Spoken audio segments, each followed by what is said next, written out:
Assalamualaikum warahmatullahi wabarakatuh. Selamat siang menjelang sore kawan-kawan dunia pergolokan ya, dimanapun Anda berada. Semoga pada sehat semua ya. Oke, ini mungkin bagian terakhir daripada kita servis dan asah golok punyaan juragan dari Medan, Sumatera. Ini golok yang terakhir, yang mana di video sebelumnya sudah saya jelaskan ini bahannya kikir.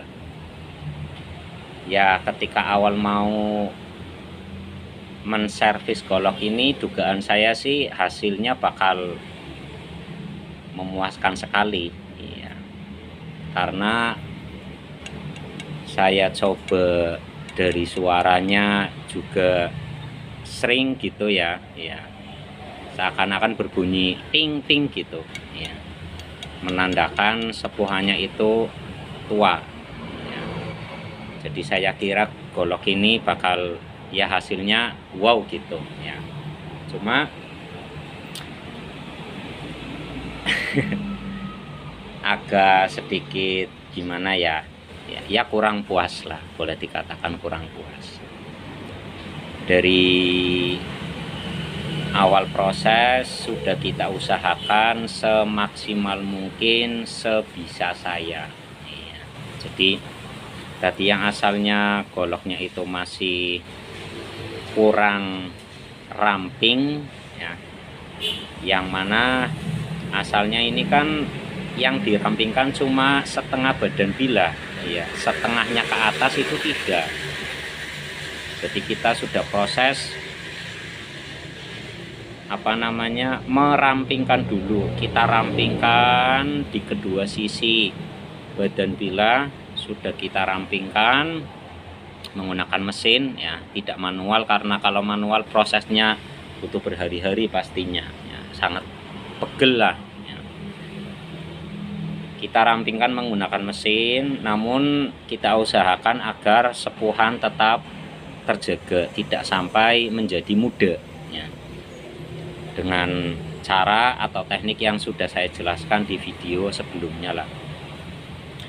Kemudian setelah rampingnya dapat, kemudian kita ratakan ya, karena merampingkan badan bila menggunakan mesin gerinda tangan itu hasilnya tidak bisa ya, ramping tapi tidak bisa rata. Artinya tidak bisa rata kalau kita raba ya, belum bisa rata ya. Kita ratakan prosesnya manual ya. Menggunakan tadi ya batu asah korondum Jepang ya, di video yang sebelumnya lah ya, gitu. Setelah kita rampingkan, kita ratakan, kita poles, cuma ya polesnya poles satin ya, intinya agar kelihatan lebih bagus saja lah ya, bukan polesan mirror ya. Setelah kita poles satin selesai, kemudian kita lanjut asah manual ya. Jadi prosesnya itu bukan gimana ya, bukan satu proses, dua proses, beberapa proses ya, dengan harapan hasilnya itu memuaskan. Cuma setelah ini kita asah ya, dengan beberapa media asah, dari yang kasar sampai ke yang halus ya. Cuma ini hasilnya seperti ini, kita videokan. Ini dari pangkal enak,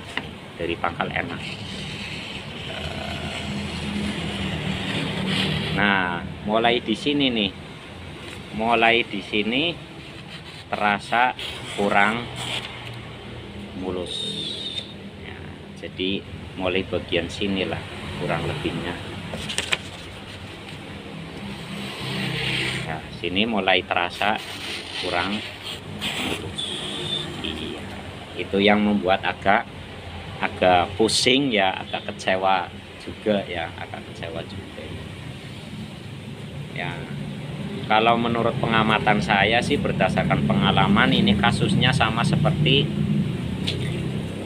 golok punyaan teman orang Brebes kemarin itu ya. Jadi alhasil sepuhannya itu tidak merata.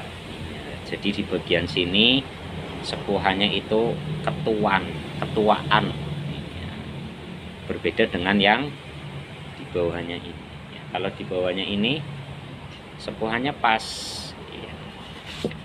Cuma yang agak aneh lagi juga, ini permasalahannya sama seperti golok yang pertama kita servis. Jadi entah kenapa dicoba ke tisu itu nggak bisa. Kita sudah coba berulang-ulang, bolak-balik ngasah ya, menggunakan media asah bermacam-macam, cuma ya tadi ya, ternyata belum bisa untuk slash tisu. Padahal kalau bicara ramping, ini sudah ramping ya. Sudah ramping, sudah flat lah istilah.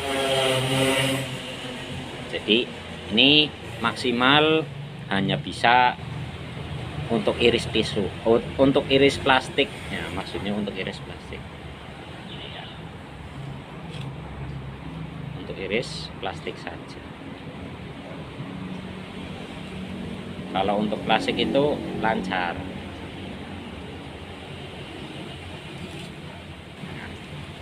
Jadi ya mungkin ini pengalaman baru lagi ya, pengalaman baru lagi, cuma ya belum ketemu jawabannya. Nah, kenapa kok ya sudah diasah semaksimal mungkin ya, sudah kita rampingkan, cuma ya tadi ternyata ke tisu belum bisa ya. Ya mungkin pengalaman saya yang masih kurang banyak gitu ya, sehingga tidak bisa demikian. Jadi ini kesimpulan, cuma bisa untuk slice plastik ya. Namun seperti penjelasan saya yang awal ketika golok yang pertama itu ya, bukan berarti kalau tidak bisa slash tisu itu tidak tajam maksimal ya. Bukan berarti seperti itu, tetap tajam ya. Dan ini sudah mampu lah, sudah mencukupi untuk sembelih kambing, sapi atau kerbau ya. Jadi di golok yang terakhir ini ada dua permasalahan ya. Yang pertama, ini bagian sini sepuhan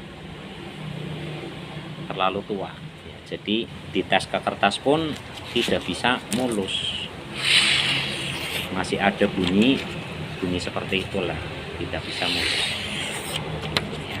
Cuma ya dari pemilik golok ini menggunakan teknik sembelih tarik ya. Jadi tidak terlalu bermasalah lah ketika saat dipakai ya. Itu kan yang pertama untuk menyayat kulit leher sapi itu bagian sini. Jadi kalau kulitnya sudah terbuka ya tinggal meneruskan saja ya. Tapi kalau misalkan ini dipakainya dengan model dorong ya, itu agak sulit ya, karena di sininya tajamnya kurang bagus ya. Beruntungnya yang punya golok ini, teknik sembelihan beliau itu menggunakan teknik tarik ya. Jadi insya Allah masih bisa digunakan lah iya, masih layak iya. Dan permasalahan yang kedua tadi, diusahakan semaksimal mungkin agar bisa slash tisu, ternyata belum bisa ya. Oke ya, ini garapan terakhir golok punyaan orang Medan ya. Alhamdulillah sudah selesai, sudah saya usahakan semaksimal mungkin sebisa saya, namun ternyata begitu. Mohon maaf barangkali karena pengalaman saya kurang banyak atau gimana. Intinya seperti itu yang bisa saya kerjakan ya, saya hasilkan sesuai usaha saya. Oke teman-teman ya, Semoga konten-konten yang saya upload di YouTube itu bermanfaat ya, karena ya kita upload video di YouTube bukan untuk mencari uang biar dapat bayaran dari YouTube atau dari Google, bukan ya. Kita itu untuk sharing-sharing lah. Oke, semoga bermanfaat. Assalamualaikum warahmatullahi wabarakatuh.